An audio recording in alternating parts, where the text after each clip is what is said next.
निवेश आरोग्य में भाग 90, इम्यूनिटी भाग 15, महिला आरोग्य भाग 5, वैद्य दिलीप गाडगिल, पुणे। तो मैं महिला आरोग्य के बारे में बात कर रहा था और ये जो स्त्री मुक्ति अभियान इस प्रकार का शुरू हो गया, उसके बाद में काफ़ी परिवर्तन पूरे समाज में आया है।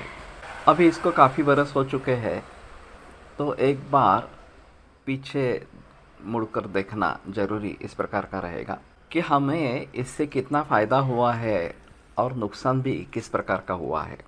दोनों बातें अगर सामने आएगी तो शायद आगे हम कैसे बढ़े इसके बारे में सोच सकते हैं। वैसे पूरे विश्व भर में पुरुष प्रधान संस्कृति चल रही है पुराने ज़माने से लेकर, और इसका एक महत्वपूर्ण कारण ये है कि पुरुष जो है वो विद्या सीख लेते हैं, अपनी उपजीविका बनाते हैं, पैसा कमाते हैं, तो उस पैसों से उन्हें प्रतिष्ठा प्राप्त होती है और उसके साथ में स्वतंत्रता उनके पास इस प्रकार की रहती थी।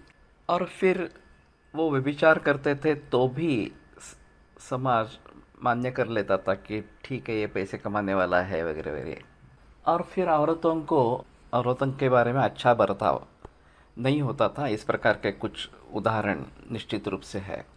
इसके लिए पुरुषों ने भी ये सोच लिया कि नहीं, ये उनको भी पढ़ाना चाहिए, उनको भी पैसा कमाना आना चाहिए औरतों को। और फिर काफ़ी इस प्रकार के पुणे में ढूंढो केशव कर्वे, इनका इसके बारे में बड़ा कार्य रहा है।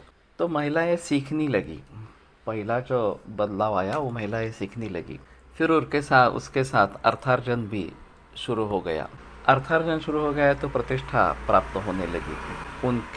उनकी राय, उनका मत क्या है ये लोग समझने लगे।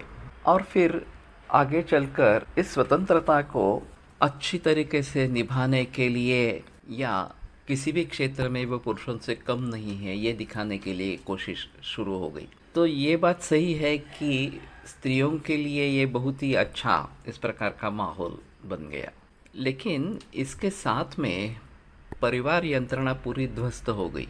विशेषतः विदेशों में इसके बारे में अभी काफ़ी सोचा जा रहा है, क्योंकि वहाँ स्वातंत्र्य यानी कि व्यभिचार ये मत प्रचलन में आना शुरू हो गया। और जैसे पुरुष व्यभिचार करते थे उसी प्रकार स्त्रियों के बारे में भी शुरुआत हो गई।